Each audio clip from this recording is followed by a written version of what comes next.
أعوذ بالله من الشيطان الرجيم.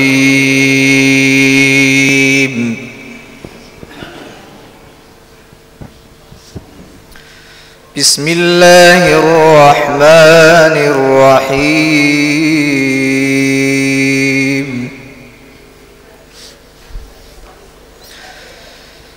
يا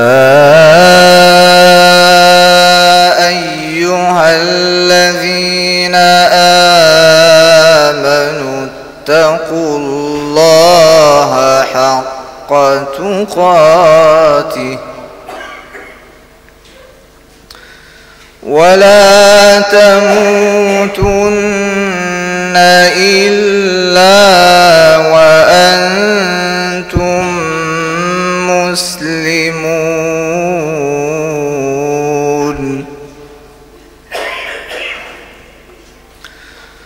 واعتصموا بحبل الله جميعا ولا تفرقوا واذكروا نعمة الله عليكم إذ كنتم أعداء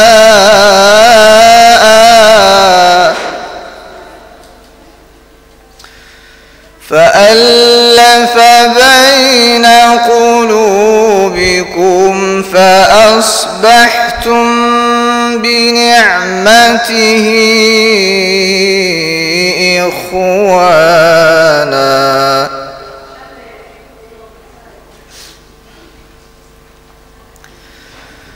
وكنتم على شفا حفرة من النار فأنقذكم منها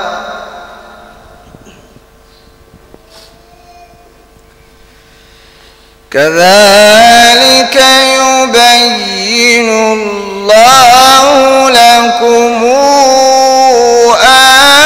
آياته لعلكم تهتدون.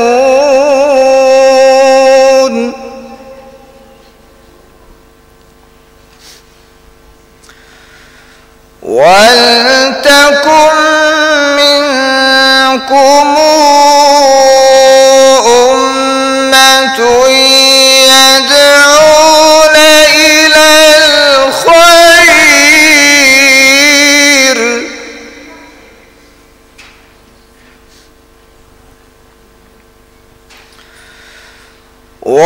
ولتكن منكم أمة يدعون إلى الخير ويأمرون بالمعروف وينهون عن المنكر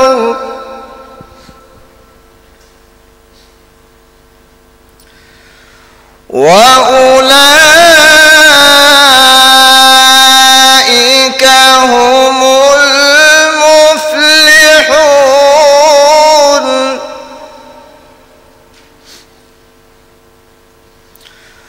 ولا تكونوا كالذين تفرقوا واختلفوا من بعد ما جاءهم البينات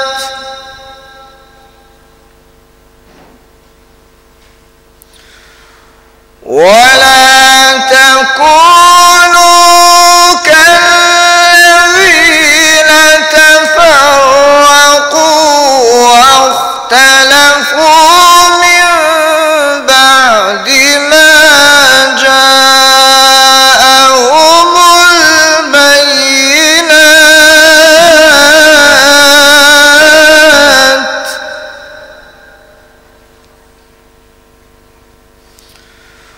وأولئك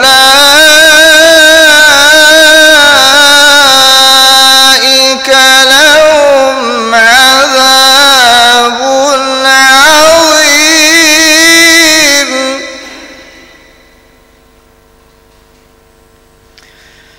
بسم الله الرحمن الرحيم.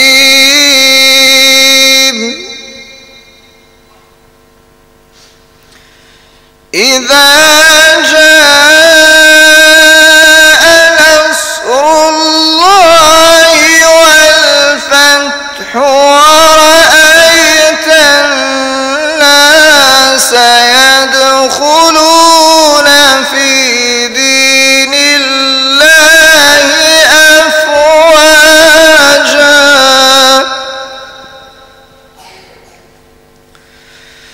فسبح بحمد ربك واستغفره إنه كان توابا.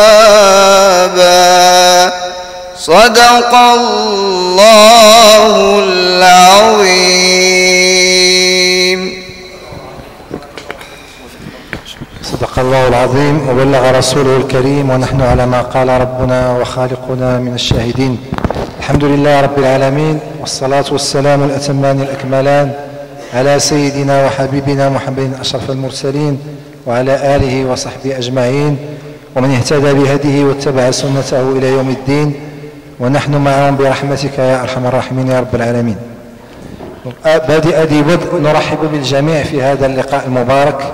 نسأل الله عز وجل أن يكون لقاء نورانيا مباركا بإذن الله. Donc tout d'abord on souhaite la bienvenue à tous les frères et sœurs qui sont venus pour participer avec nous dans cette rencontre mensuelle, et on souhaite la bienvenue à notre frère Si Mohamed Bouayed qui vient de Lyon spécialement pour nous rendre visite et pour partager avec nous Inch'Allah ces moments bénis Inch'Allah Ta'ala.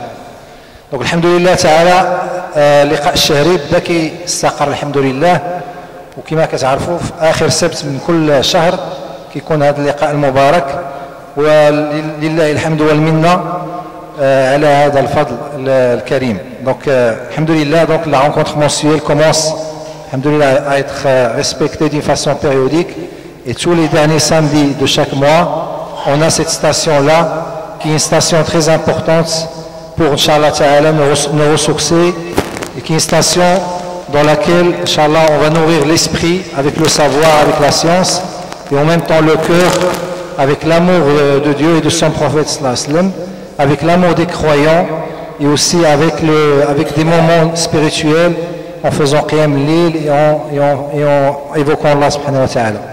Donc هذه محطة لقاء الشهري، محطة مهمة من أجل العلم إن شاء الله نتدارس فيما بيننا عدة أمور من أجل العلم، وكذلك من أجل تزكية النفس، ومن أجل التربية، ومن أجل المحبة فيما بيننا، ومن أجل أن يزداد محبتنا لله سبحانه وتعالى والنبي صلى الله عليه وسلم، ونجدد إيماننا. وكذلك لهذا ننهي دائما اللقاء بالجانب التربوي، بالجانب الروحاني، ألا وهو قيام الليل، حتى نطرق باب الله سبحانه وتعالى متضرعين له وطالبين من المولى عز وجل أن يغفر لنا ذنوبنا. Donc on toque à la fin de ces rencontres-là la porte d'Allah subhanahu wa ta'ala en s'humiliant devant lui dans un qiyam et en demandant à Dieu subhanahu wa ta'ala qui nous pardonne nos péchés et qui nous purifie nos cœurs. Le programme Inch'Allah Ta'ala sera donc le dars de notre frère Si Mohamed Bouayed, qui est donc, je vais le présenter un petit peu. Donc c'est l'imam de la mosquée de As-Salam qui se trouve à Lyon 3, Lyon 3e. Donc c'est un docteur en automatisme et c'est un professeur en mathématiques.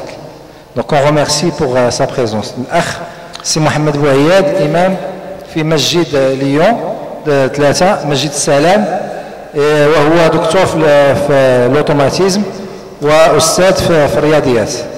نشكر الاخ الكريم سيدي محمد على الحضور، بارك الله فيك سيدي. ثم تكون ان شاء الله بعد المداخله اسئله واجوبه، donc il va y avoir des questions-réponses.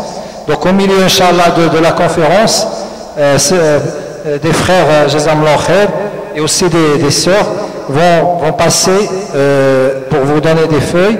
Et là, à ce moment-là, vous pouvez noter vos questions-réponses et après nous les transmettre pour, Inch'Allah, les transmettre pour les poser aux frères à la fin de la conférence. Et essayez, Inch'Allah, de rester le maximum dans le sujet qu'on va évoquer, Inch'Allah Ta'ala. Et pour les sœurs, donc on va essayer, bien sûr, s'il n'y a pas d'autres moyens, donc on va recevoir les feuilles qui vont voler jusqu'à nous, Inch'Allah Ta'ala.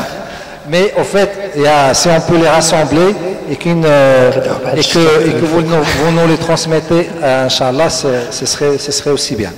Barakallahu fikum. Et on va bien, après les questions-réponses, il va y avoir un dîner convivial, et qu'Inch'Allah, et pendant le dîner, les frères se connaissent entre eux. Il faut que l'amour, Inch'Allah, en Dieu, augmente pendant ces moments bénis. Et ولا يفوتني في هذا عندما نتحدث عن العشاء أن نشكر الإخوة والأخوات اللي قاموا واللي ساهموا بالعشاء. Donc il ne faut pas qu'on oublie de remercier les sœurs et les frères qui font beaucoup d'efforts, Jazakallahu khairan, pour Inch'Allah nous préparer ce ikram, ainsi que la famille qui ont cette naissance. On espère Allah subhanahu wa ta'ala que cette naissance, Inch'Allah, soit bénie et qu'ils grandissent dans l'amour et dans l'adoration de Dieu subhanahu wa ta'ala.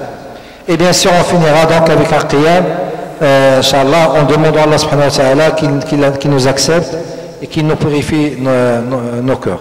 Donc, Inch'Allah, le sujet, ça va être un sujet très important. Le Prophète sallallahu alayhi wa sallam, quand il a immigré de la Mecque à Médine, quelles sont les bases de la société musulmane qu'il a construite. ما هم الركائز وما الركائز لهذا المجتمع الإسلامي الذي أسسه النبي صلى الله عليه وسلم عندما هاجر من مكة إلى المدينة. إن شاء الله هناك عدة عبر وعظات سنأخذها إن شاء الله من الأخ سيدي محمد بوياد، فليتفضل مشكورا وجزاه الله خيرا.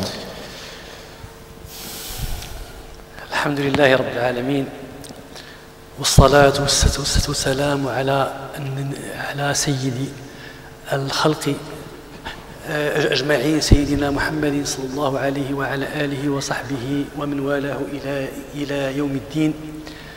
رب اشرح لي صدري ويسر لي أمري واحلل عقدة من لساني يفقه قولي. اللهم لا علم لنا إلا ما علمتنا إنك أنت العليم الحكيم. اللهم لا فهم لنا إلا ما فهمتنا إنك أنت الجواد الكريم. اللهم لا سهلا إلا ما جعلته سهلا وأنت إن تشاء تجعل الحزن سهلا يا أرحم الراحمين يا رب العالمين. بسم الله.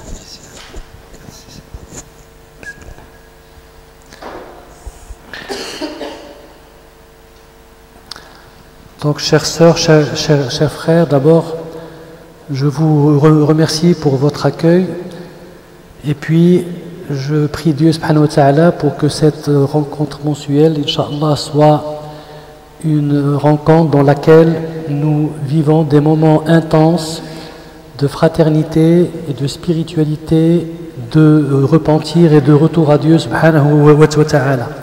Nous allons parler bien sûr du prophète sallallahu alayhi wa sallam.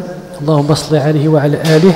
نتكلم عن رسول الله صلى الله عليه وسلم وكيف بنى المجتمع الإسلامي في المدينة، كيف بدأ وعلى أي أسس بنى ذلك. Donc nous allons parler de cette personnalité grande, celle du prophète sallallahu alayhi wa sallam. Sallu ala rasulillah, Allahumma salli ala Muhammad wa ala alihi. Et comment, bien sûr, il a fait pour mettre les bases de la société musulmane à Médine. Nous sommes aujourd'hui vers la fin du mois de Safar et nous allons entamer le mois de Rabi' al-Awwal, le mois de la naissance du prophète sallallahu alayhi wa sallam et le mois aussi de l'arrivée à Médine du prophète sallallahu alayhi wa sallam. فرسول الله صلى الله عليه وسلم وصل إلى المدينة في شهر الربيع كما روى ذلك أصحاب الستيرة. يعني قالوا أنه يعني وصل صلى الله عليه وسلم في شهر الربيع إلى المدينة. فنسأل الله أن يجعل هذه الصدفة إن شاء الله كرامة لنا في هذا اللقاء.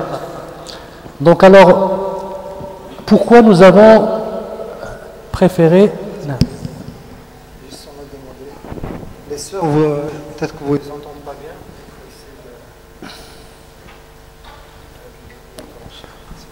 نزول عليك ما نكتروش بزاف باش نعم نزول هذا.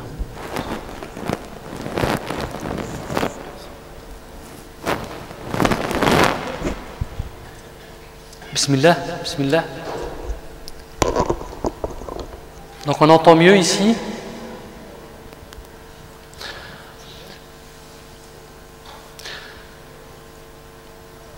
Donc nous avons dit que nous allons, Inch'Allah, consacrer cette intervention sur les bases sur lesquelles le prophète sallallahu alayhi wa sallam va construire la société musulmane à Médine. Alors, فالسؤال الأول هو هل الرسول صلى الله عليه وسلم يعني بدأ بالهجرة من مكة إلى المدينة وجمع الناس ثم بدأ بإنشاء المجتمع أم كان قبل ذلك تهيئ واستعداد قبلي. وهذا مهم جدا. Nous ne pouvons pas situer le début de la construction de Médine juste avec l'Exode. Nous devons revenir à ce qui s'est passé avant. Parce que les phases qui se sont passées avant l'Exode sont très très importantes. فكل ما وقع في مكة كان له أساس في بناء المجتمع الذي سيقوم به الرسول صلى الله عليه وسلم. فلا يمكن أن نبدأ المجتمع المدني من الهجرة. فلا بد أن نرجع قبل ذلك. Donc nous savons que le prophète sallallahu alayhi wa sallam, d'abord quand il était à la Mecque, il a reçu la révélation de Dieu subhanahu wa ta'ala. Donc nous savons tous cette histoire. Et puis une fois il reçoit cette révélation de Dieu, il va recevoir deux ordres à travers Surat al-Muzammil et Surat al-Muddathir. Donc la première sourate dans laquelle Dieu lui dit Qumil layla illa qalila, et la deuxième sourate dans laquelle Dieu va lui dire Qum fa'anzir. Qum fa'anzir. Donc la sourate الأولى كتقول له قم الليل إلا قليلا، يعني تدعوه إلى قيام الليل، إلى العلاقة بالله عز وجل، إلى التربية الإيمانية الإحسانية، إلى ربط الصلة الوثيقة بالله. والصورة الثانية تدعوه إلى ماذا؟ تدعوه إلى الدعوة والإنذار وتربية الناس. Donc la première sourate, elle va l'appeler d'abord à se mettre lui debout, sallallahu alayhi wa sallam, entre les mains de son Seigneur, pour renforcer la foi et renforcer le lien avec Dieu Azza wa Jal. Et la deuxième sourate va l'appeler à faire l'appel et à transmettre le message pour que la communauté autour de lui puisse vivre cette spiritualité et ce nouveau système qu'il propose, que ce soit un système social ou un système religieux, un système spirituel, etc. Et donc, quand il a commencé à faire da'wa, Rasulullah sallallahu alayhi wa sallam, Allahumma salli ala sallam wa ala alihi, donc il s'est heurté tout de suite aux notables de la Mecque, aux hommes honorables de Quraysh. يعني لما بدأ في دعوة الناس قام له جهابذة قريش ومنعوه من ذلك ولم يعطوه الحق في إبلاغ كلمة الله إلى الناس وحاربوه بل عذبوا المسلمين الجدد تعذيبا مشهور في التاريخ.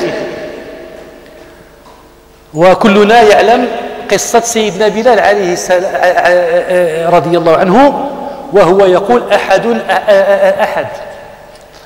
Donc cet appel que le prophète a commencé à la Mecque, il a trouvé une difficulté pour que les gens puissent l'acquérir. Et donc les notables de la Mecque, ils se sont trouvés en danger par rapport à cette nouvelle religion, à ce nouvel appel qui allait mettre en péril leurs acquis. Parce que ces notables, c'était eux qui dirigeaient toutes les finances de la Mecque. C'était eux qui dirigeaient la Kaaba, le champ religieux, le champ social, le champ économique. Tous les acquis qu'ils avaient, et ils imposaient leur diktat sur la Mecque et ils faisaient en sorte que l'esclavage soit à leur service. Donc les gens vivaient à la Mecque en esclavage. فكان هناك العبيد وكان عظماء قريش يتغذونهم من هذا الاستعباد وكانوا يتحكمون في التجارة ويتحكمون في الدين ويتحكمون في الكعبة ويتحكمون في كل شيء. فلما رأوا أن الرسول صلى الله عليه وسلم أصبح يدعو الناس إلى الحرية، إلى الكرامة، إلى معرفة الله عز وجل، إلى الخروج من عبودية العباد إلى عبودية رب العباد، حاربوا رسول الله صلى الله عليه وسلم. Donc quand les notables de la Mecque, ils ont vu que le prophète sallallahu alayhi wa sallam commençait à appeler les gens à sortir de l'esclavage et n'adorer que Dieu subhanahu wa ta'ala, à sortir de l'ignorance, de l'jahiliya. Al-jahiliya, elle est composée de deux mots, al-jahlu ou al-jahala. Al-jahlu ou al-jahala. La jahiliya, quand on la traduit en français, elle est composée de deux mots, c'est l'ignorance et la violence. Et les gens vivaient cette ignorance et cette violence. Et quand les notables de Quraysh, ils ont vu l'afflux des gens qui commençaient à se regrouper autour du prophète sallallahu alayhi wa sallam, ils sont allés voir le prophète sallallahu alayhi wa sallam, Allahumma salli ala alihi, فجاء عنده عتبة ابن ربيعة وقال له يا ابن أخي، يعني إذا كنت تريد ملكا ملكناك علينا، وإذا كنت تريد جاها يعني أعطيناك ما شئت، وإذا كنت تريد مالا جمعنا لك من أموالنا حتى تصبح أغنانا، وإذا كان ما يصيبك مرض بحثنا لك عن حكيم يأتي لمداواتك أو كما قال. Donc les notables se sont réunis et ils ont envoyé un émissaire au prophète sallallahu alayhi wa sallam pour lui dire: cette affaire que tu es venu nous apprendre, si tu cherches à devenir un roi, eh bien on peut tout de suite t'élire comme notre roi, le roi de la Mecque. On te donne tout de suite ce poste. Si ce que tu es venu chercher, c'est devenir notable et honorable, on te donne tout de suite ce que tu cherches. Si ce que tu viens chercher, c'est de l'argent, on va ramasser de l'argent de tous les riches de la Mecque et on te donne. Ou alors, si peut-être ce qui t'arrive, c'est une ensorcellerie, eh ben on va chercher des médecins ou des gens sages qui vont venir te guérir. فقال له رسول الله صلى الله عليه وسلم قال له هل انتهيت؟ Est-ce que tu as fini؟ قال نعم.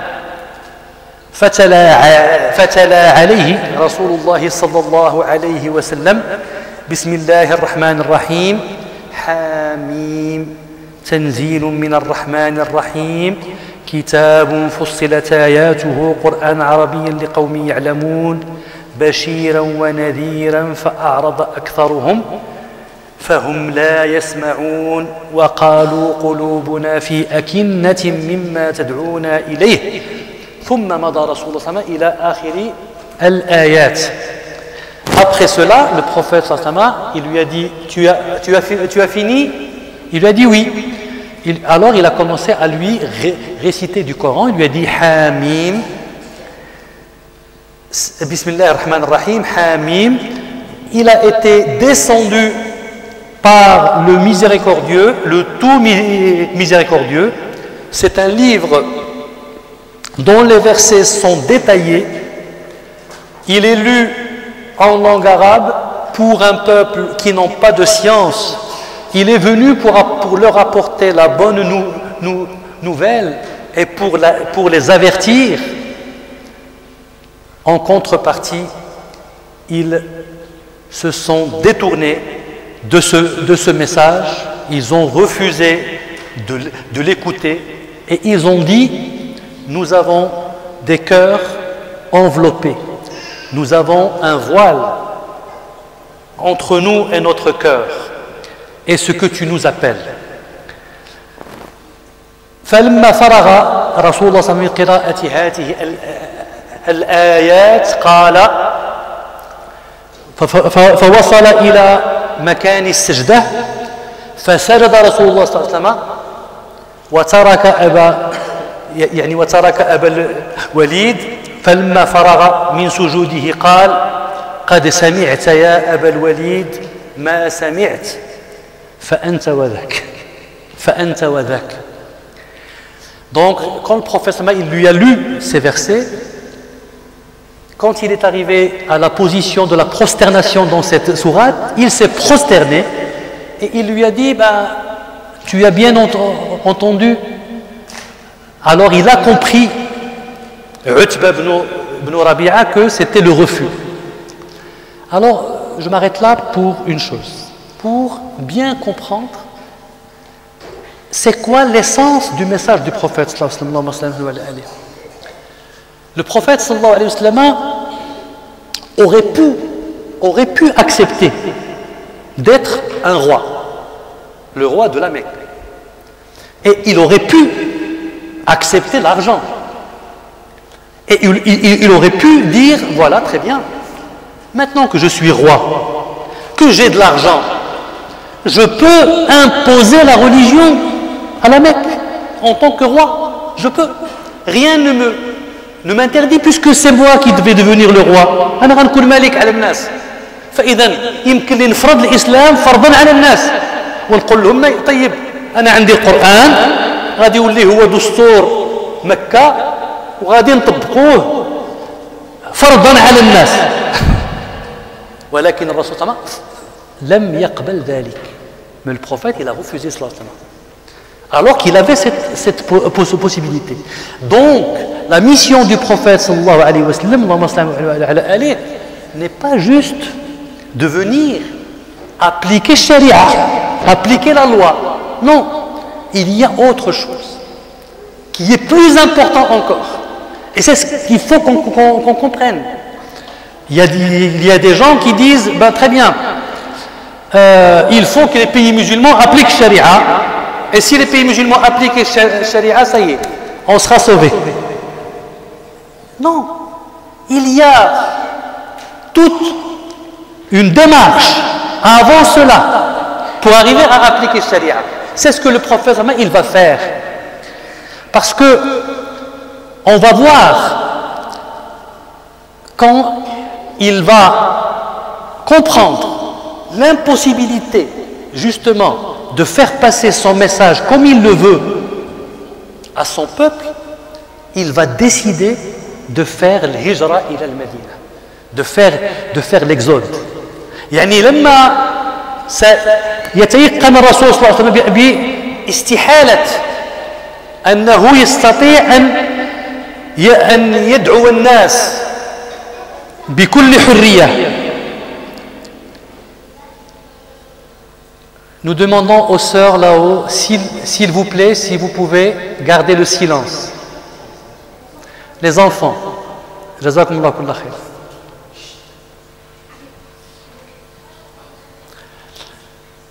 Donc le prophète sallallahu alayhi wa sallam, quand il a compris qu'il était dans l'impossibilité de faire passer son message à la Mecque, le message de l'hidayah, تربية الناس تحرير الناس من العبودية, libérer les gens de l'esclavage, libérer les gens de l'ignorance, libérer les gens de l'associationnisme, libérer les gens de la saleté et les amener vers la pureté, vers Dieu subhanahu wa ta'ala.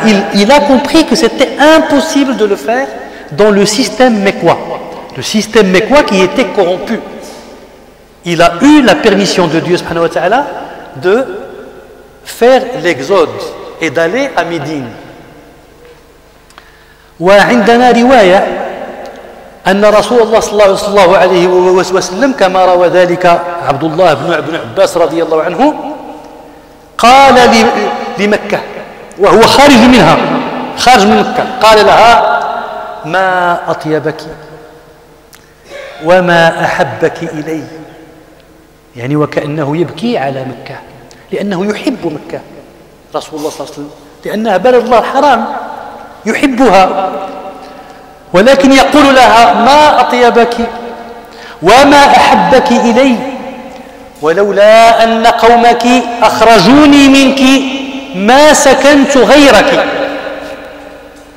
يعني Abdullah ibn Abbas dit que le prophète, lorsqu'il était en train de quitter la Mecque pour aller à Médine, il a dit une parole extraordinaire. Il s'est retourné vers la Mecque et il a commencé à parler à la Mecque. Il lui dit, mais comme tu es pure, comme tu es belle, il parle à la ville de la Mecque parce qu'il l'aimait beaucoup.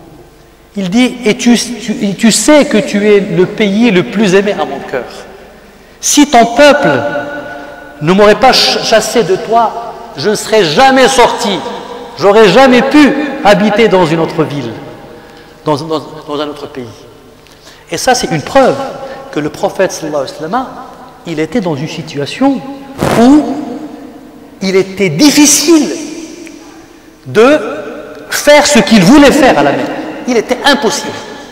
Et il est sorti à contre-cœur. Il n'est pas sorti وعجبوا الحال بخرج من مكة هو لا لم يهاجر إلا اضطرارا صلى الله عليه وسلم اللهم صل على سيدنا محمد وعلى آله. فيقول العلماء أن من مقاصد الهجرة هجرة الرسول صلى الله عليه وسلم وهجرة الصحابة البحث عن الحرية والكرامة. من المقاصد الأساسية ديال الهجرة البحث عن الحرية والكرامة. Donc parmi les objectifs premiers de cet exode du prophète sallallahu alayhi wa sallam de la Mecque vers Médine, c'est la recherche de la liberté et de la dignité humaine. Vivre d'une manière digne. Je vais ouvrir une parenthèse et fermer la parenthèse. Aujourd'hui, quand nous voyons les flux d'immigration dans le monde, qu'est-ce qui se passe? Est-ce que les gens, ils émigrent aujourd'hui des pays non musulmans vers les pays musulmans ou c'est l'inverse? C'est l'inverse. Pourtant, les pays sont musulmans. Hein?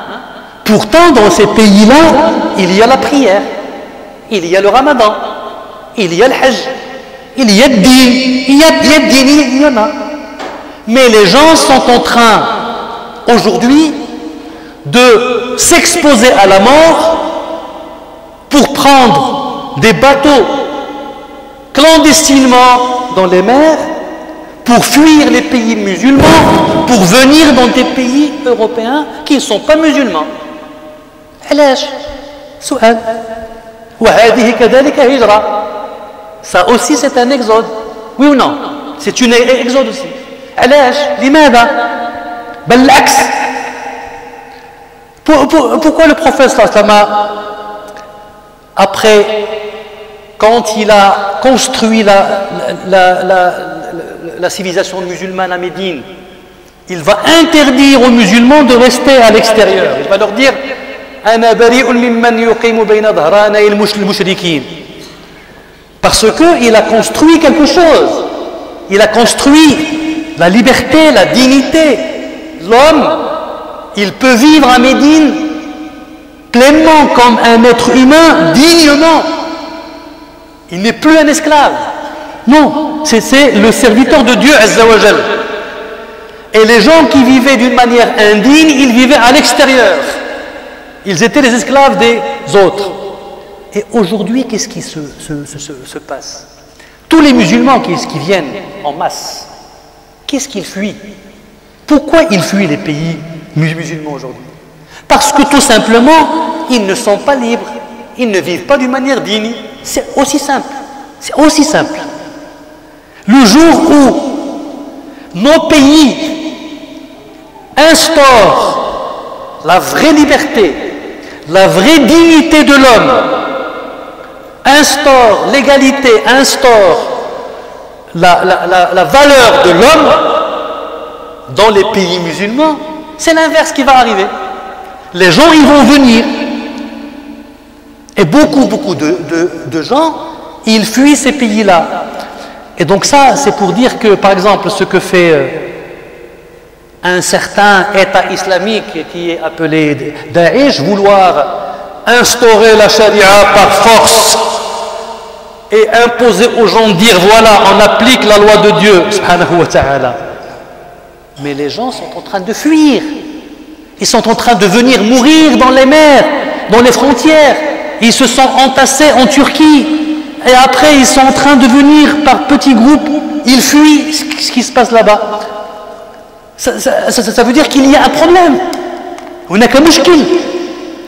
Ça veut dire que cet État-là, qu'ils disent un État, bien sûr, il n'est pas construit sur les bases du prophète sallallahu alayhi wa sallam.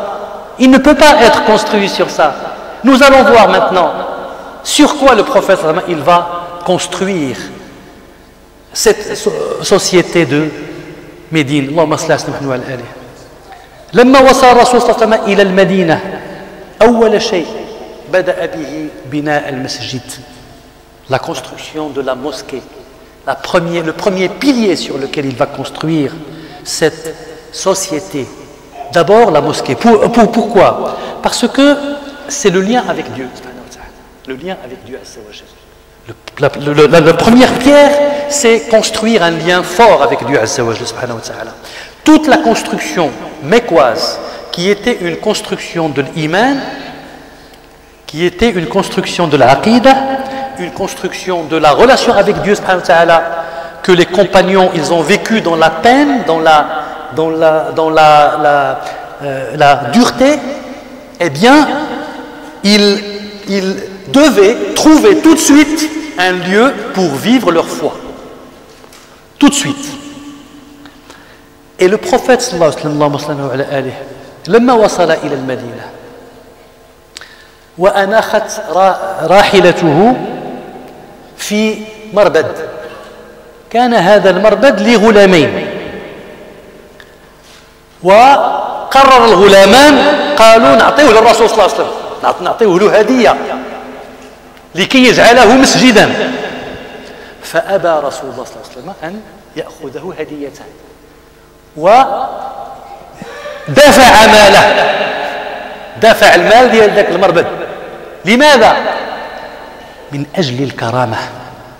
نعم، هذا المسجد الذي سنبنيه بكرامته، بعزته، بعرق الجبين، ليس فقط، لا، سنبني هذا الإيمان، نبنيه على قوة الذراع. Donc quand le prophète il va arriver à Médine, Chamel, elle va s'arrêter dans un lieu. Ce lieu, il appartenait à deux jeunes et ils ont décidé de le donner comme cadeau au prophète pour faire la mosquée. Et le prophète a refusé de le prendre comme cadeau. Il a insisté pour le payer. Pourquoi? Pour dire que non, nous allons construire la première pierre de cette civilisation, elle doit être construite avec la sueur du front, avec la dignité humaine. Et le prophète sallallahu alayhi wa sallam, tout le monde connaît cette histoire, comment il s'est retroussé les manches et il a commencé lui-même à porter les briques et à aider les compagnons pour construire cette mosquée pierre par pierre. Donc le premier pilier sur lequel il va construire, c'est l'iman, la mosquée, la foi, la relation avec Dieu Azza wa Jal. Et cette relation va être très très forte. Elle va être déterminante. D'où la nécessité de l'éducation, التربية. لا يمكن أن نبني مجتمعا من غير تربية. وأول تربية هي تربية العلاقة بالله عز وجل. أول تربية هي التربية الإيمانية. تربية حب الله سبحانه وتعالى. تربية خوف مقام الله سبحانه وتعالى. تربية أن يكون الإنسان يرى أن عمله سيحاسب عليه أمام الله عز وجل. هذا أول شيء. وتربية داخلية في القلب. Donc c'est une éducation interne au cœur. C'est une éducation qui ne peut pas être imposée. S'il était devenu roi, il ne pourra pas imposer aux gens de croire en Dieu. Il ne pourra pas imposer aux gens d'aimer Dieu. Il ne pourra pas imposer aux gens d'avoir la foi. Mais avec, bien sûr, sa miséricorde, son comportement, son message, sa douceur, sallallahu alayhi wa sallam, sa science, sa proximité, sallallahu alayhi wa sallam, sa transmission, Allahumma salli alayhi wa ala alihi, son éducation. Eh bien, l'éducation spirituelle, la foi, elle commence à rentrer dans les cœurs. Elle prend place. Et la relation avec Dieu devient de plus en plus forte. Et donc ça, c'est le premier pilier. Le deuxième pilier, c'est la fraternité entre al-muhajirin et al-ansar, entre ceux qui ont émigré et ceux qui les ont accueillis. الأساس الثاني وهو المؤاخاة وآخى رسول الله صلى الله عليه وسلم فيما آخى بين 90 من المهاجرين والأنصار. يروي الإمام البخاري أنه ويروي ابن القيم الجوزي رحمه الله أنه كان نصفهم من الأنصار ونصفهم من المهاجرين. ويروي الإمام البخاري قصة المؤاخاة التي وقعت بين عبد الرحمن بن عوف وسعد بن الربيع. كنا عارفين هذه القصة اللي قال له يعني أنا نوريك النساء اللي عندي تختار منهم وحدة اللي عجبتك ديها، ونوريك الأموال اللي عندي تختار المال اللي بغيتي ديه. فقال له سعد لعبد الرحمن بن عوف لا بل دلوني على السوق، وريوني السوق فين جاء، نمشي للسوق. فذهب إلى السوق وأصبح يتاجر في السوق رضي الله عنه. وبعد ذلك بعد يعني أشهر من ذلك جاء إلى رسول الله صلى الله عليه وسلم فقال له ما فعلت يا سعد؟ قال له تزوجت والحمد لله. قال فما دفعت لها؟ قال قطعة من ذهب. يعني أغناه الله سبحانه وتعالى حتى أصبح غنيا رضي الله عنه. Donc nous avons cette histoire de fraternisation du prophète sallallahu alayhi wa sallam qu'il a fait entre al-muhajir et al-ansar. Et ce sera le deuxième pilier sur lequel il va construire cette société musulmane. Et al-Bukhari nous rapporte l'histoire de la fraternisation entre Abdurrahman ibn Auf et Sa'd ibn al-Rabi'. Et Abdurrahman ibn Auf, qui était riche, il avait plusieurs femmes. Il lui a dit je peux te faire voir toutes les femmes que j'ai, je te donne une. À l'époque, bien sûr, c'était permis. et je me divorce avec une et tu la prends. Il lui a dit non. Il lui a dit, je te montre les commerces que j'ai, tu prends le meilleur que tu veux, tu le gères. Il lui a dit non. Montre-moi où se trouve Souk, le marché, là où je peux vendre, là où je peux acheter. Et vous avez vu la dignité de l'homme. Cet homme-là, Sa'd ibn al-Rabi' radiyallahu anhu, il a été éduqué par qui? Par le prophète sallallahu alayhi wa sallam.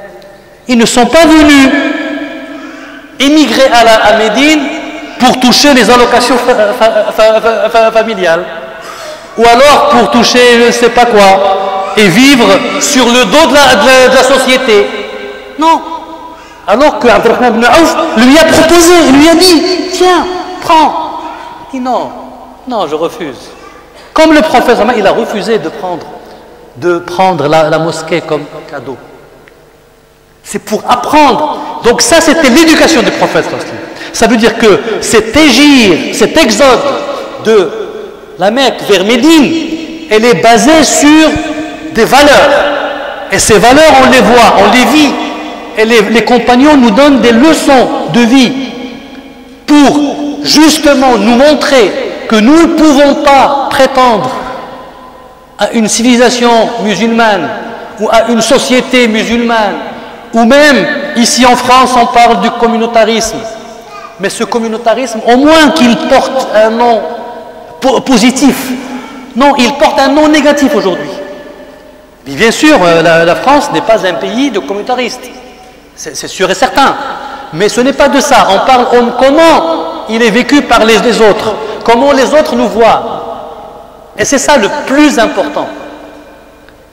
Est-ce qu'ils nous voient comme des gens qui sommes des gens dignes de vivre avec eux, ou alors ils nous voient des fois comme des fardeaux, comme des gens qui vont chercher des facilités, ou là qui vont, etc.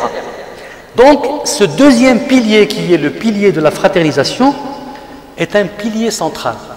Et je vais juste citer un exemple, que cette fraternisation n'était pas juste des mots, non, c'était une réalité, une vérité. Ça veut dire que Rasoul sallallahu alayhi wa sallam كان إذا أراد أن يعيش المسلمون كجسم واحد في مؤاخاة وفي محبة كان يربيهم على ذلك. عندنا مثال. Donc le prophète sallallahu alayhi wa sallam, il voulait que les musulmans vivent cette fraternité et cet amour entre eux, mais d'une manière réelle, par le cœur, في القلب. نرى هذه القصة التي رواها القاضي عياض رحمه الله، ورواها كذلك الإمام ابن حبان. غادي نحاول نقراوها بالعربية ونترجموها للفرنسية. شوفوا كيفاش الرسول صلى الله عليه وسلم في المدينة سيسهر على أن تكون الأخوة والحب بين الصحابة أخوة صادقة ما فيهاش الغش. قال: طلب أعرابي يوما من النبي صلى الله عليه وسلم شيئا فأعطاه، ثم قال له: أأحسنت إليك؟ فقال الأعرابي: لا أحسنت ولا أجملت. فغضب المسلمون وقاموا إليه، فأشار إليهم الرسول صلى الله عليه وسلم بأن كفوا، ثم دخل منزله وأرسل إلى الأعرابي وزاده شيئا. اللهم صل على سيدنا. ثم قال: أأحسنت إليك؟ قال: نعم، فجزاك الله من أهل وعشيرة خيرا. فقال له الرسول صلى الله عليه وسلم: إنك قلت وفي نفس أصحابي شيء من ذلك. إنك قلت وفي نفس أصحابي شيء من ذلك، فإذا أحببت فقل بين أيديهم ما قلت بين يدي، حتى يذهب من في صدورهم ما فيها عليك. قال نعم. فلما كان الغداة جاء فقال النبي صلى الله عليه وسلم إن هذا الأعرابي قال ما قال، فزدناه فزعم أنه رضي. أكذلك يا أعرابي؟ فقال الأعرابي نعم. فجزاك الله من أهل وعاشرة خيرا. قال فتهلل وجه رسول الله صلى الله عليه وسلم بشرا وقال إن مثلي ومثل هذا الأعرابي كمثل رجل كانت له ناقة شردت عليه فتبعها الناس فلم يزيدوها إلا نفورا، فناداهم صاحب الناقة خلوا بيني وبين ناقتي فإني أرفق بها. الله أكبر. فإني أرفق. اللهم صل على سيدنا محمد وعلى آله. صلوا على رسول الله. فإني أرفق وأعلم. فتوجه نعم لهل صاحب الناقة بين يديها فأخذ لها من قمام الأرض فردها هونا هونا حتى جاءت واستناخت وشد عليها. شوفوا الرسول صلى الله عليه وسلم كيف يحكي لنا هذا المثال. Donc je vais essayer de reprendre cette histoire. Une fois les compagnons étaient avec le prophète sallallahu alayhi wa sallam et un bédouin vient les voir. Et il vient voir le prophète sallallahu alayhi wa sallam, il lui dit « Oh Muhammad, donne-moi de ce que Dieu t'a donné. » Alors le prophète sallallahu alayhi wa sallam lui a donné. Et après il lui a dit « Est-ce que tu penses que j'étais généreux envers toi ?» Alors l'homme de dire au prophète sallallahu alayhi wa sallam « Non, tu n'as pas été généreux. Non, ça ne m'a pas suffi. » Les compagnons, quand ils ont entendu cette histoire, ils ont dit « Mais c'est pas possible. » L'homme, il vient, il te demande de l'argent, il prend l'argent, et malgré ça, il est impoli envers le prophète sallallahu alayhi wa sallam. Et donc, ils ont failli le frapper. Et le prophète leur a dit « Non, non, laissez-le. » Allahumma salli ala Muhammad.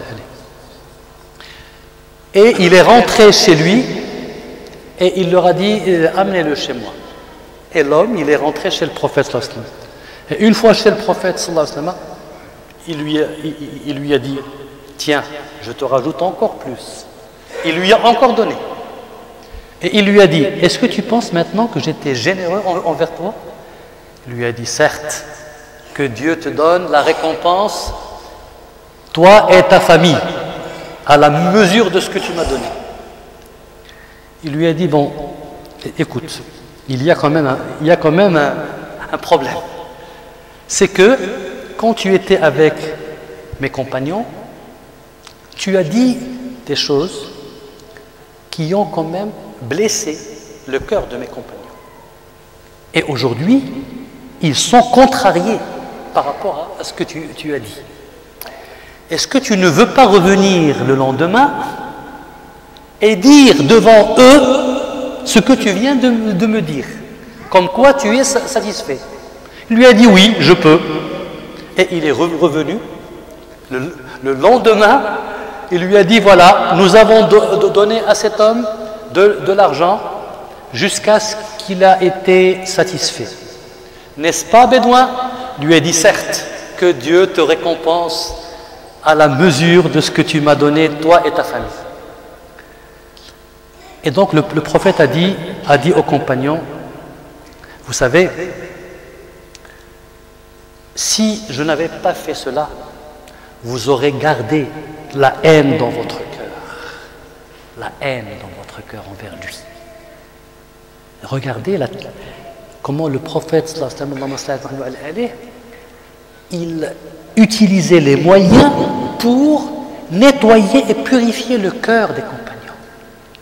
Que les compagnons ne devaient pas garder la haine entre eux.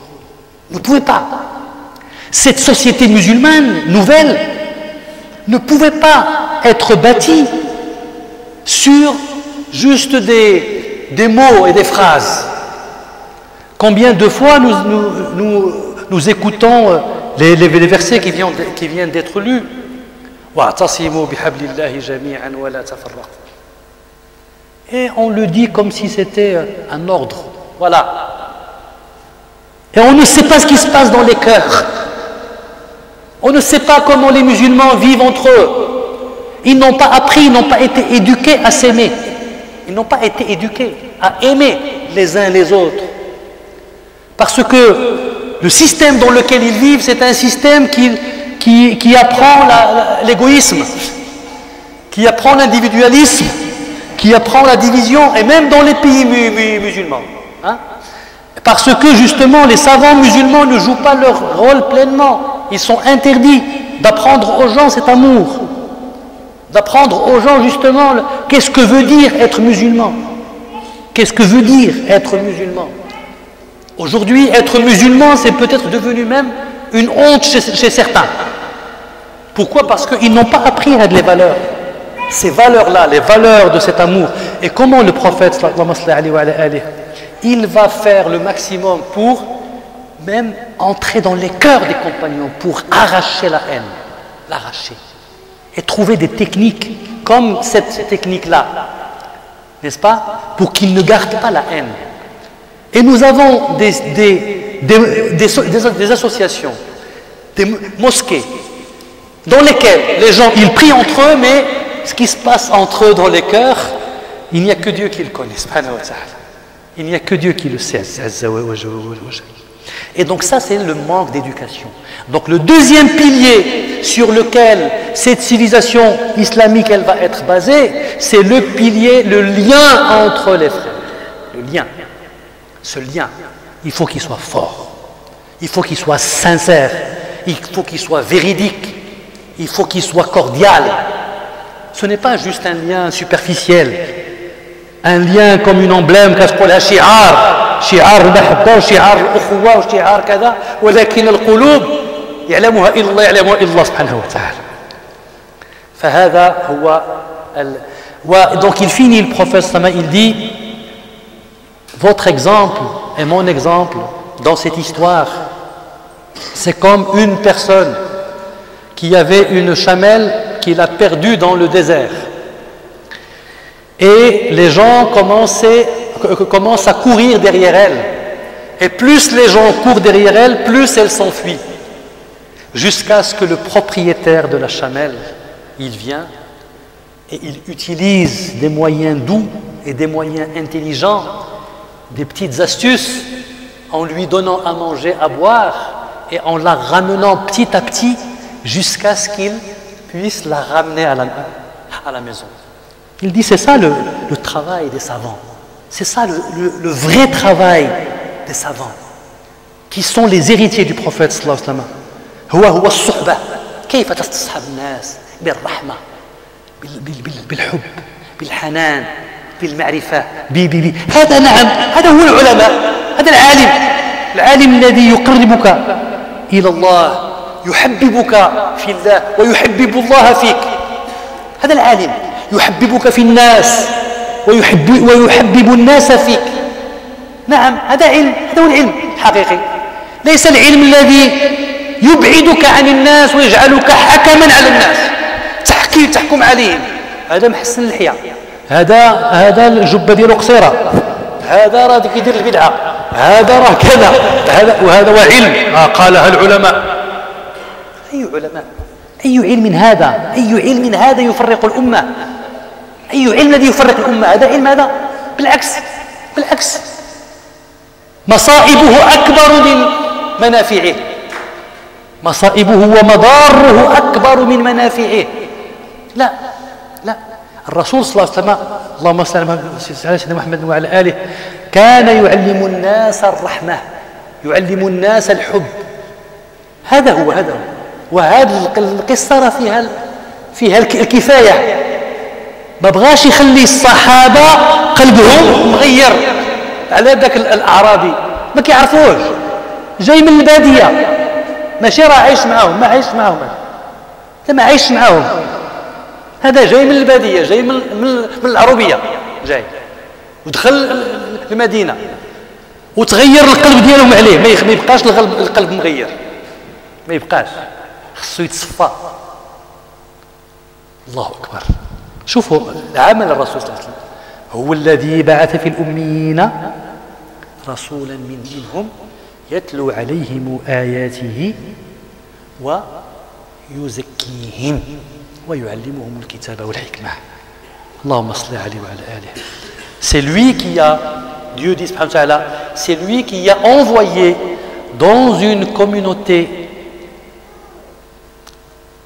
L'ummiyin, on le traduit généralement par ignorante, mais non, je refuse de traduire par ignorante. Ummiyin, je vais les garder en arabe en attendant, Inch'Allah. C'est lui qui a envoyé dans une communauté de ummiyin un messager qui en fait partie,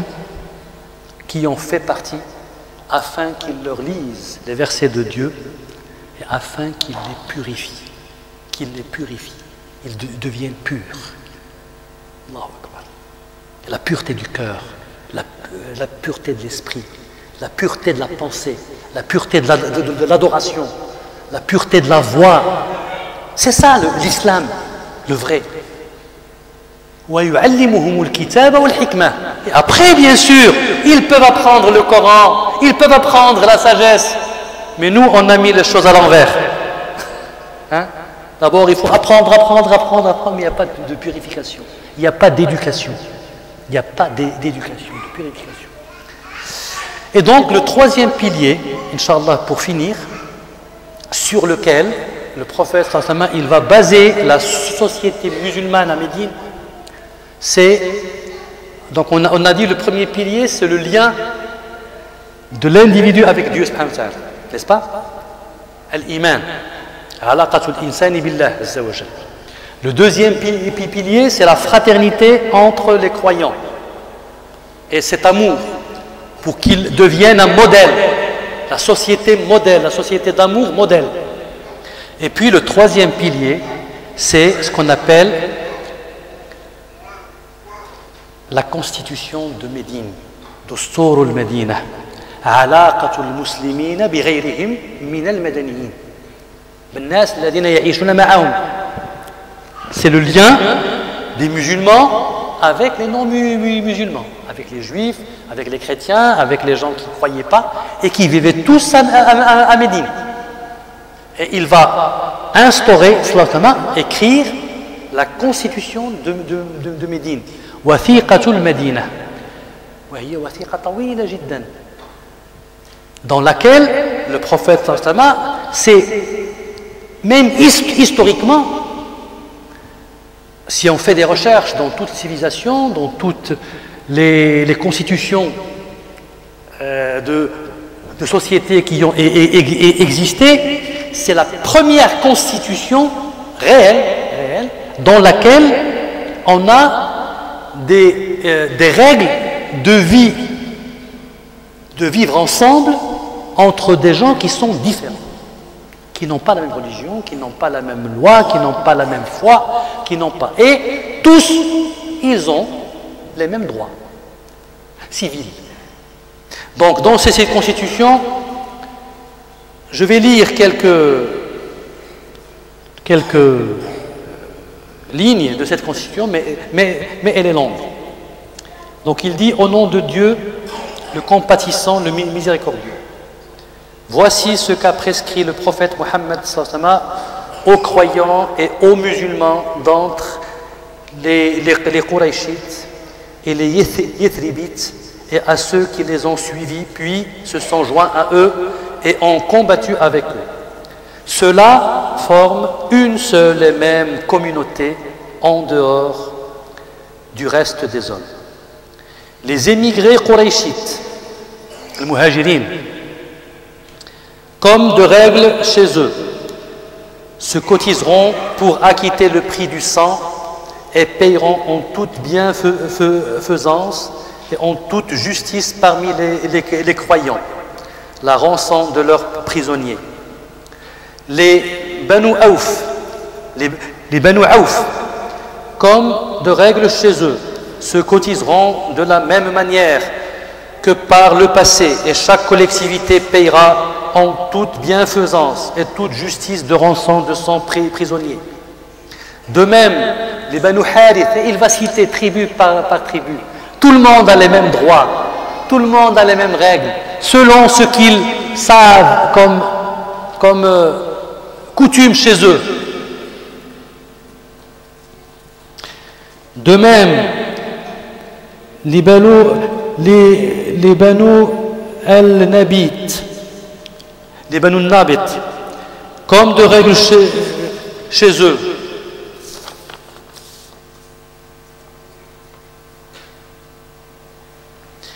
Et puis, il arrive, alors ici, je cherche le passage où il va parler des autres communautés. Les croyants pieux devront se mettre contre celui d'entre eux qui aura commis une violence, un crime ou encore une transgression de droit et une perturbation quelconque parmi les croyants. Et les mains de tous se lèveront contre celui-là, fût-il fils de l'un d'eux. Et donc, le prophète, il va continuer à dresser ces lois qui vont établir l'égalité, la fraternité, même avec les non-musulmans. Et il va citer tribu par tribu. Il va parler des juifs, il va parler des non-musulmans, il va parler des gens qui sont venus de la Mecque, des gens qui habitaient la Mecque. Et donc, ce lien, justement, que le prophète a établi à Médine, c'était la garantie de se vivre ensemble. Donc, pour résumer, chers frères, chères sœurs, les trois piliers centraux sur lesquels le prophète il va bâtir cette civilisation sont le lien avec Dieu subhanahu wa ta'ala, qu'il a déjà construit depuis longtemps à la Mecque, mais qu'il a consolidé par la mosquée à Médine, le lien de fraternité et d'amour entre les croyants pour qu'ils soient un modèle pour les autres, et le lien justement entre tous les concitoyens qui sont de religions différentes, de pensées différentes, de philosophies différentes, et pour qu'ils puissent vivre ensemble à Médine. Vous savez que le dernier verset que le frère nous a lu, Bismillah ar-Rahman ar-Rahim, إذا جاء نصر الله والفتح ورأيت الناس يدخلون في دين الله أفواجا فسبح بحمد ربك واستغفره إنه كان توابا. Lorsque tu verras la victoire de Dieu venir et l'ouverture, et tu verras les gens rentrer dans cette religion par vagues et par groupes. Ces gens-là qui vont aller vers l'islam, ils ne sont pas en train de fuir, ils ne sont pas en train de quitter, ils ne sont pas en train de faire l'immigration inverse. Au contraire, au contraire. Les gens, ils viennent.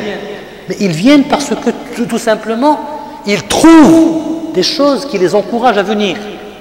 Ils trouvent des paramètres, un aimant qui les attire vers Dieu, un aimant qui les attire vers le prophète, un aimant qui les attire vers l'amour, vers la foi. Ils ne trouvent pas une répulsion, quelque chose qui les repousse, et que les gens, ils quittent les pays pour venir chercher leur dignité et leur... Non, c'est l'inverse. Alors Dieu lui dit, quand tu verras que cette victoire vient et que cette ouverture arrive, et que les gens viennent vers Dieu par vagues et par groupes, alors mets-toi entre les mains de Dieu pour le glorifier. Et demande-lui pardon, car c'est lui le grand pardonneur. اللهم اجعلنا من السميع والقوي فيتبعون احسنه يا ارحم الراحمين يا رب العالمين. جزاكم الله كل خير. Jazallah al-Akh Sidi Mohamed Bouayed. Inch'Allah, j'ai pas vu encore les questions qui arrivent. Bismillah, Inch'Allah. Les frères qui ont distribué, s'ils peuvent ramener les questions. Barakallahu fikoum. Il y a des jeunes ici, non? Youssef, tu es là? الأخ شيخ متطوع إن شاء الله يجيب لنا الأسئلة. بسم الله. C'est bon, là, le frère il est en train de...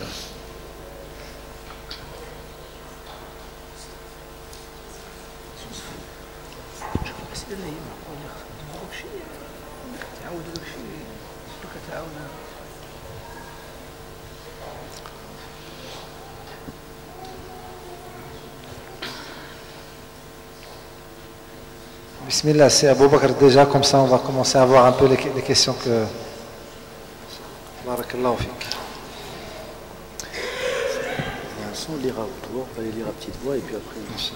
Bien sûr, droit de vote. Ah ça c'est cet envol ça. Bon, il y a une question, c'est... Rappel sur le droit de vote, Juppé ou Fillon. C'est un sujet qui est d'actualité.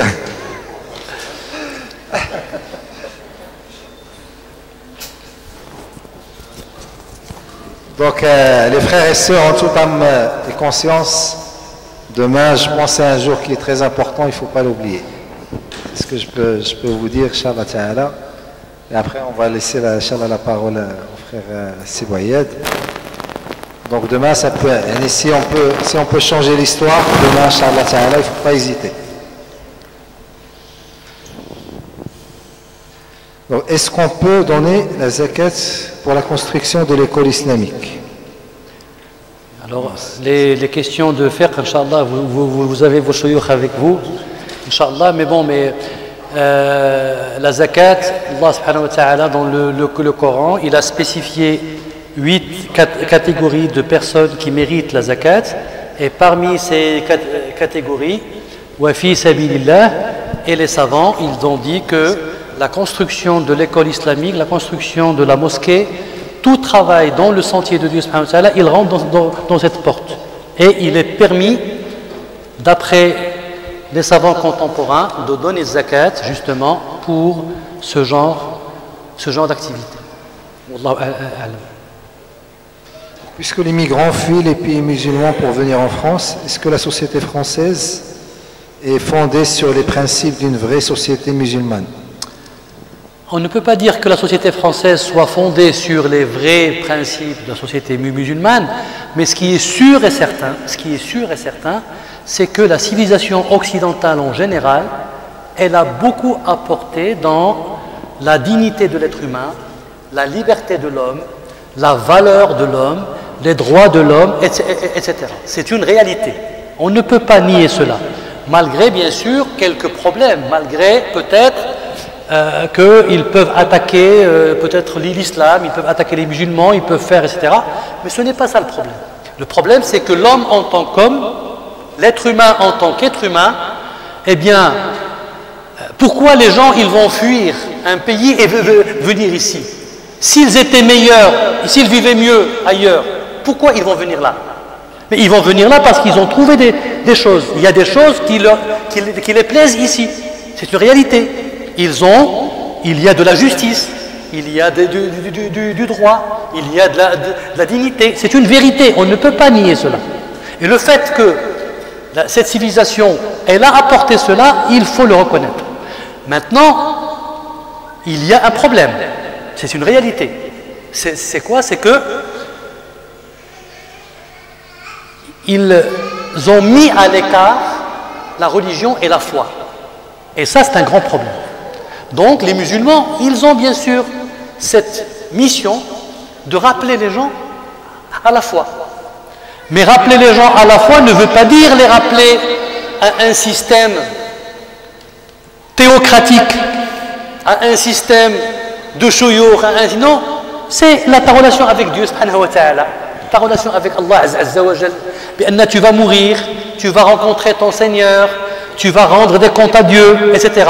Mais les acquis humains dans cette société, personne ne peut les remettre en cause. C'est une réalité. والله أعلم. جزاك الله خيرا هذه المداخلة. بعض التوجيهات من فضلكم حول الإخاء بين مختلف الجنسيات ولكم جزيل الشكر. Donc il y a une question.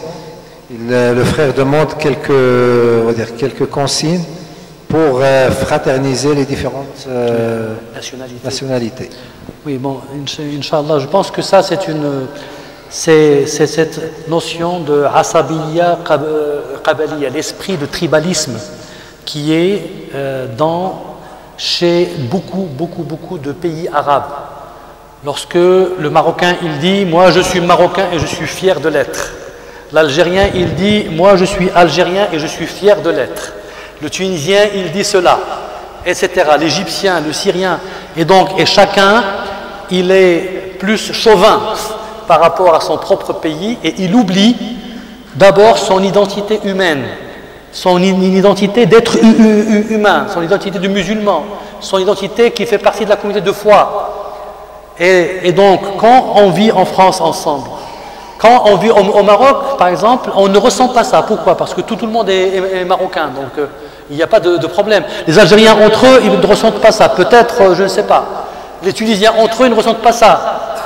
Mais quand tout le monde est mélangé dans un seul espace, eh bien c'est là où la asabiya al-qabaliya, elle revient. Hein? Elle revient. Le tribalisme, il revient. Au temps du prophète sallallahu alayhi wa sallam, une fois, il y a justement à Médine, il y a eu une dispute entre un muhajiri et un ansari. Et le muhajiri a dit Ya lal muhajirin wa nad al-ansari qal Ya lal ansar. Le muhajiri a commencé à appeler les muhajirin et l'Ansari a commencé à appeler les Ansar. Et ils ont commencé à venir. Et le prophète sallallahu alayhi wa sallam, il a intervenu tout de suite. Allahumma salli alayhi wa ala alihi.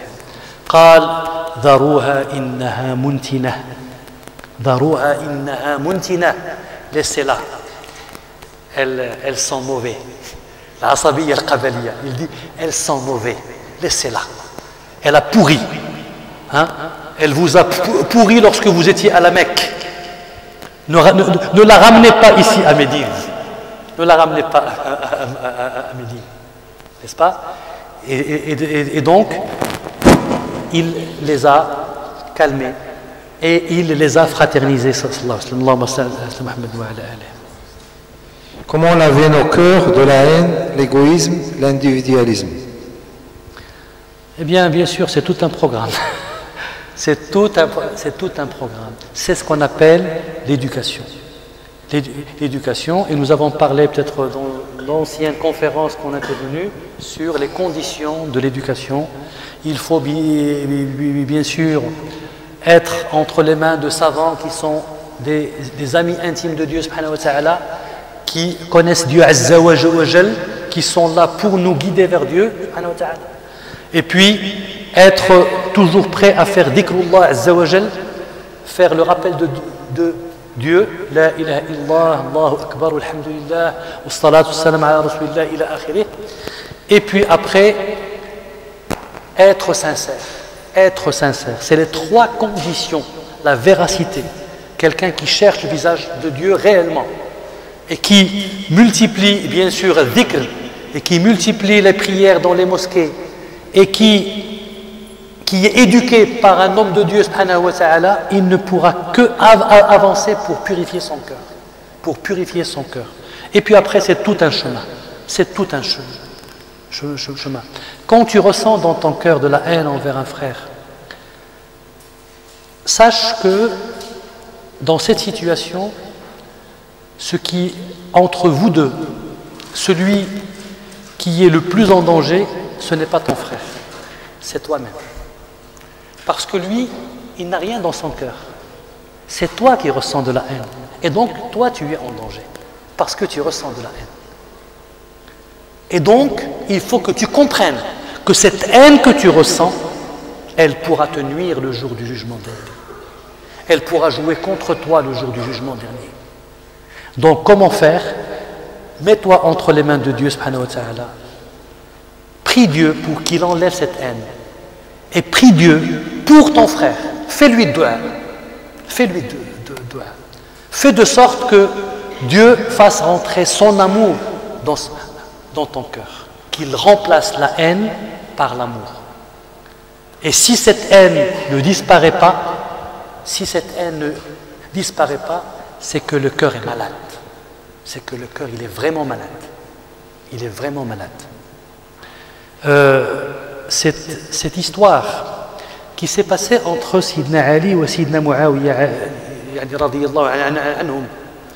on sait très bien qu'il y a eu un désaccord politique très dur entre eux. Et on sait que même il y a eu la guerre. Et une fois, il y a quelqu'un qui est venu voir Muawiyah pour lui parler de mal de Ali. Il a commencé à lui parler de mal de Ali. Et Muawiyah ne l'a pas laissé. Il lui a dit, non, moi et lui, Inch'Allah, nous serons parmi ceux à propos desquels Dieu dit, subhanahu wa ta'ala, إخوانا ونزعنا ما في صدورهم من غل إخوانا على سرور متقابلين. Et nous avons fait sortir de leur cœur la haine. Et ils seront des frères sur des lits, l'un en face de l'autre. Et je vous raconte aussi une histoire rapportée par l'imam Ibn al-Qayyim al-Jawziyya rahimahullah. Une fois, il est venu voir son cheikh, l'imam Ibn Taymiyyah rahimahullah, pour lui apporter la nouvelle de la mort de l'un de ses ennemis les plus jurés. Parce que vous savez que l'imam Ibn Taymiyyah, il y avait des différends avec les autres savants. Et donc il y avait des savants qui étaient contre lui. Et lui-même, il était aussi dur. L'imam Ibn Taymiyyah rahimahullah aussi, il était dur dans ses paroles.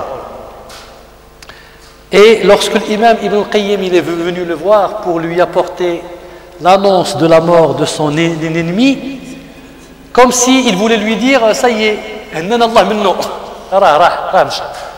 ça y est, on s'est débarrassé de lui. Et donc l'imam Ibn Taymiyyah rahimahullah, يقول الإمام ابن القيم هو اللي كيحكي قال فنهاني شيخي عن ذلك. Donc قال له non, ne dis pas cela. Et il lui a ordonné, il lui a dit, on va aller voir la famille de ce mort.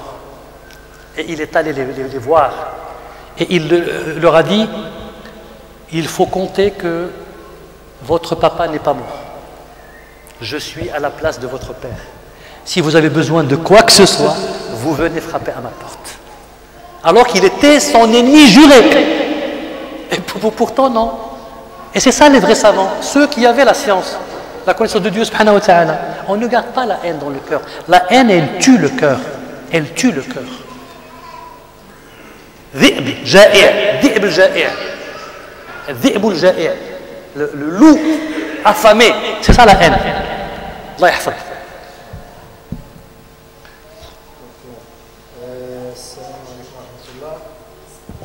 Quelle religion prédominait à Médine avant l'Hijra? Donc, quelle religion prédominait à Médine avant l'Hijra? Il n'y avait pas une seule religion. Il y avait les Juifs, il y avait des gens qui ne croyaient en rien, il y avait des gens qui croyaient au feu, etc. Mais quand le prophète sallallahu alayhi wa sallam, il va envoyer Mus'ab ibn Umayr radiyallahu anhu comme le premier ambassadeur, eh bien l'islam, il va trouver une facilité dans cette ville, subhanallah. La foi, elle va rentrer à Médine, mais avec une facilité. Beaucoup de gens, ils vont revenir. Bay'at al-Aqaba al-Oula, il y avait 12 personnes. Bay'at al-Aqaba al-Thaniya, il y avait 72 personnes. Et quand le prophète sallallahu alayhi wa sallam, il va aller à Médine, les Médinois l'ont accueilli avec, vous connaissez tous, Tala al-Badr alayna. Ça y est, c'est la grande fête. C'est la grande fête. Donc la religion à Médine n'était pas des religions ancrées. Pas des religions très ancrées. À part, bien sûr, quelques tribus qui étaient des tribus juives, comme Banu Qurayda, Banu Qaynuqa, Banu Nadir, etc.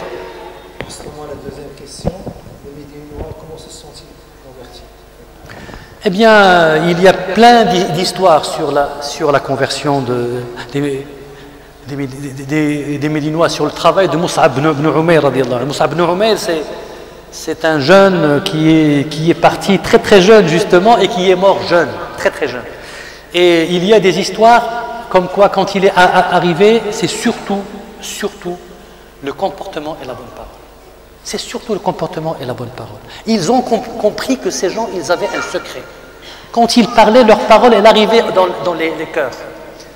Et c'est de bouche en oreille. Et les jeunes, surtout les jeunes Médinois, commençaient à se réunir autour de Mus'ab ibn Umayr. Et de proche en proche, jusqu'à ce que tous les jeunes de Médine, ils ont rejoint les rangs. C'est juste avec la bonne parole et avec le comportement.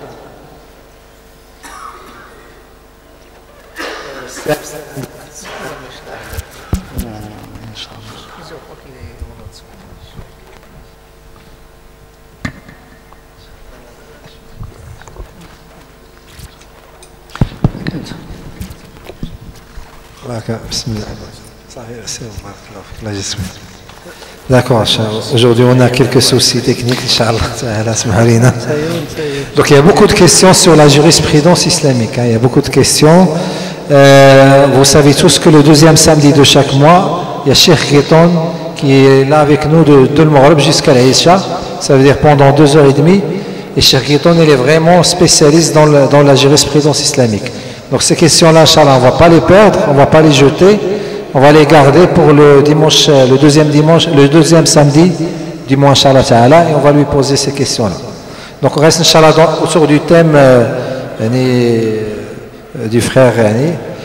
Je pense qu'on a pratiquement tout cité. S'il y a quelque chose à dire par rapport à demain, Inch'Allah.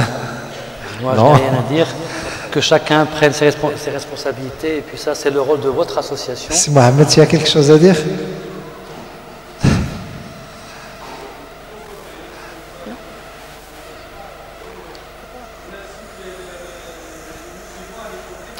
Exactement.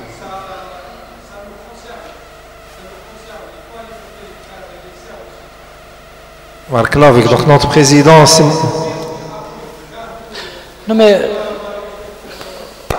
Voilà. Moi, je préfère que ce soit les gens de la mosquée, les responsables, qui s'occupent de ça, voilà, pour ne pas m'incruster dans le... Donc voilà, notre président, c'est Mohamed Khaïd, donc il nous a donc, voilà, il a donc confirmé l'importance du vote demain, Inch'Allah Ta'ala. Essayons, Inch'Allah, d'être nombreux et de faire le bon choix. Pour le bien de la communauté.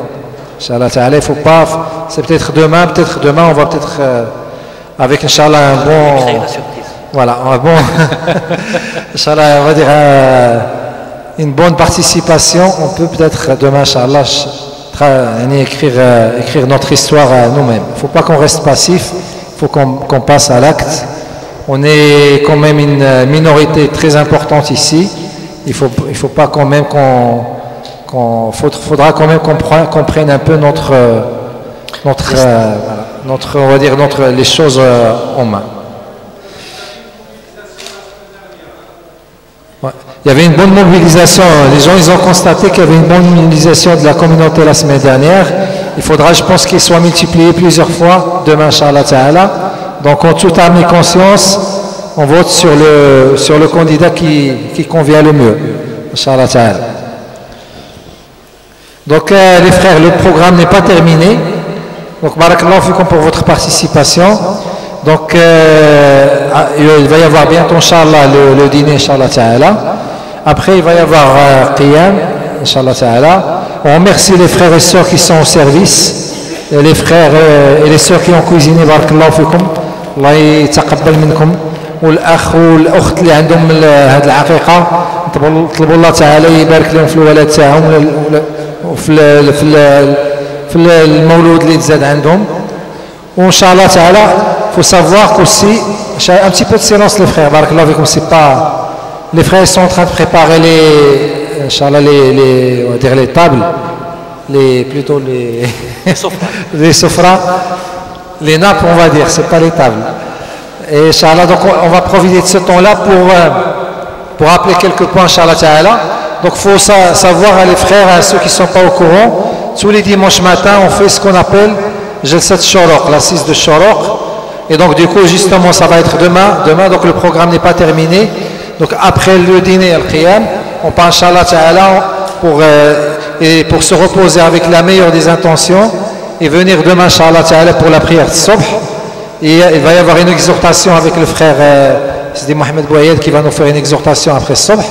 Il va y avoir Inch'Allah, après le programme va continuer avec l'assise de Shoroq, dans lequel le prophète a dit, celui qui s'assoit, qui fait le Subh en groupe et qui s'assoit pour évoquer Dieu jusqu'au Shoroq et qu'il fait 2 rak'at, il a le salaire de celui qui a fait le Hajj, le pèlerinage et l'Umrah complète. Donc Inch'Allah, on va essayer d'acquérir ça et justement de travailler la purification dans nos cœurs, Inch'Allah Ta'ala.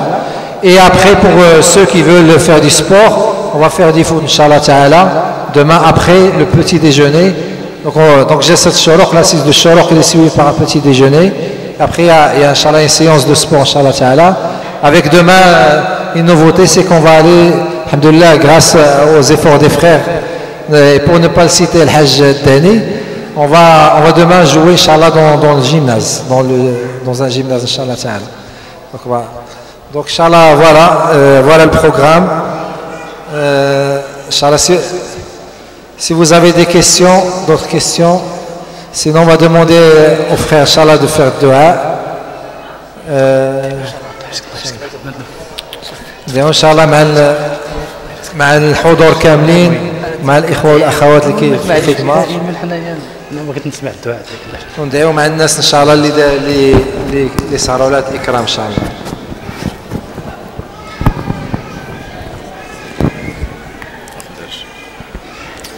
سبحانك اللهم وبحمدك نشهد أن لا إله إلا أنت أستغفرك وأتوب إليك.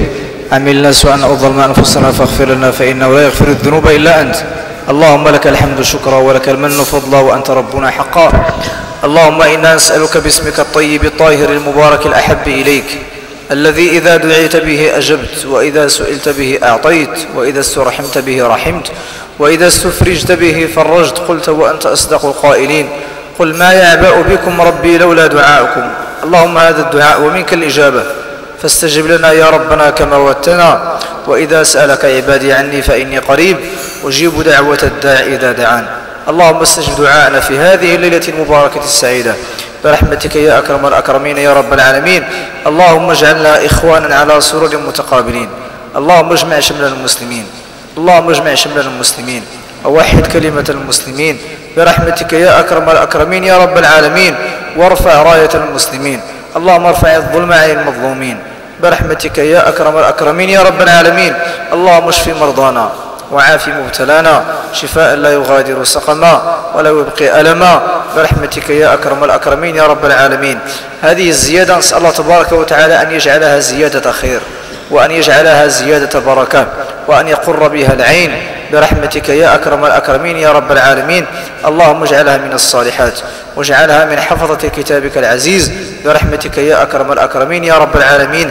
هؤلاء النساء نسأل الله تبارك وتعالى أن يبارك في حياتهن وأن يبارك في أزواجهن وأن يبارك في صحتهن برحمتك يا أكرم الأكرمين يا رب العالمين. كذلك القائمين على هذا المسجد نسأل الله تبارك وتعالى أن يحفظهم وأن يحفظهم من بين أيديهم ومن خلفهم وعن أيمانهم وعن شمائلهم برحمتك يا أكرم الأكرمين يا رب العالمين. أكل طعامكم الأبرار وأفطر عندكم الصائمون وذكركم الله في من عنده برحمتك يا أرحم الراحمين يا رب العالمين. نسأل الله تبارك وتعالى أن يبارك في شيخنا سي محمد. اللهم بارك في حياته وبارك في أولاده وبارك في أرزاقه برحمتك يا أكرم الأكرمين يا رب العالمين. اللهم اجعل هذا العمل خالصا لوجهك الكريم لا نريد منه جزاء ولا شكورا برحمتك يا أكرم الأكرمين يا رب العالمين. اللهم أطل عمرنا ووسع أرزاقنا وحسن أخلاقنا برحمتك يا أكرم الأكرمين. اللهم اهدنا لأحسن الأخلاق لا يهدي لأحسنها إلا أنت واصرف عنا سيئها لا يصرف عنا سيئها إلا أنت. وصلى الله وسلم على نبينا محمد وعلى آله وصحبه وسلم تسليما. سبحان ربك رب العزة عما يصفون وسلام على المرسلين والحمد لله رب العالمين.